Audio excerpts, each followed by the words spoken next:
हल कीजिए p के लिए और हमें नामसावात दी गई है मुतलक कीमत p तफरीक 12 और जमा 4 ये छोटा है 14 से। तो इसे मुख्तसर करने से पहले हमें जो है इस मुतलक कीमत में जो निशानी में जो दिया गया है इसे अलग करना होगा।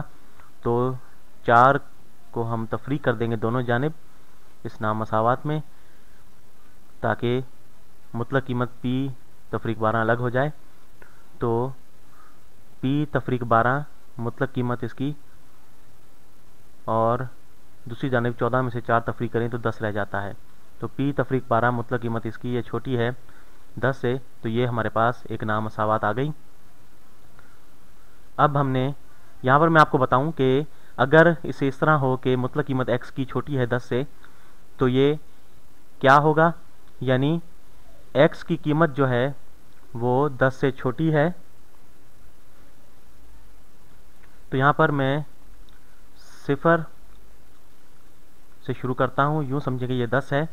तो 10 पे मैं निशान लगाता हूँ क्योंकि ये x की कीमत में शामिल नहीं है, इससे छोटी है x की कीमत। तो यहाँ से हम बाएं जानिब चलते हैं, 0 तक आ गए। तो यहाँ पर जो है -10 जो है ये भी इसकी मुतलक कीमत 10 के बराबर होती है। क्योंकि ये भी x से छोटा है, x इससे छोटा है, तो यहाँ पर हम दायरा लगाते हैं और 0 तक इसको मिला देते हैं। तो इस 10 और -10 को छोड़कर दरमियान में जितनी भी कीमत है वो x की कीमत है। तो इसे हम इस तरह लिख सकते हैं कि x बड़ा है -10 से और x छोटा है 10 से।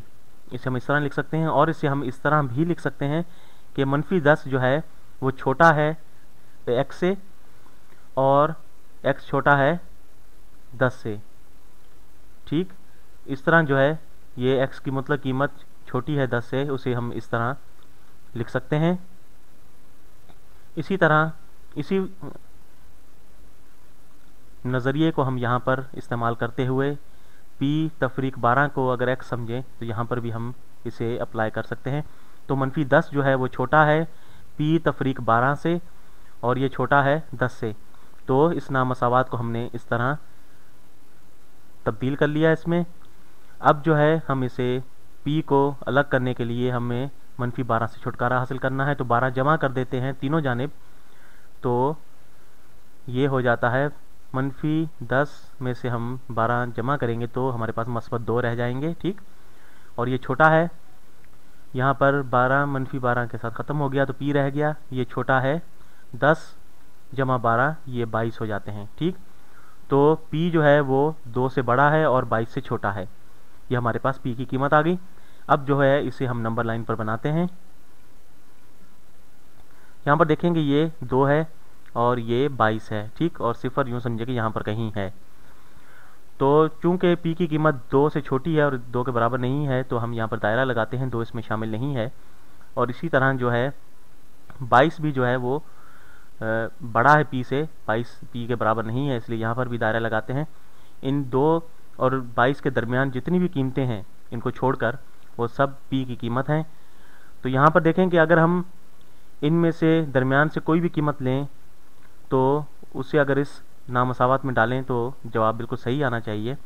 तो यहाँ पर देखिए हम 12 लेते हैं अगर p की कीमत, तो 12 में से 12 तफरीक किए, उसकी मुतलक कीमत जमा 4, तो 0 जमा 4 छोटा है 14 से, तो 4 यकीनन 14 से छोटा है, ये बिल्कुल सही है। लेकिन अगर हम बाहर से कोई कीमत लें जैसे 0, तो जवाब सही नहीं आना चाहिए। तो p की कीमत अगर हम 0 लें तो 0 तफरीक 12 इसकी मुतलक कीमत जमा 4 छोटा है 14 से, तो यहाँ पर -12 की मुतलक कीमत जमा 4 छोटा है 14 से, इस तरह हो जाता है। और ये इसके छोटा नहीं होना चाहिए, तो 12 जमा 4 छोटा है 14 से, इस तरह हो जाता है। और 16 14 छोटा है 14 से, ये सही नहीं है क्योंकि ये हमारे हल से बाहर की कीमत है, तो ये काम नहीं कर रही। इसी तरह अगर हम हल के अंदर से कोई कीमत लेंगे तो बिल्कुल काम करेगी।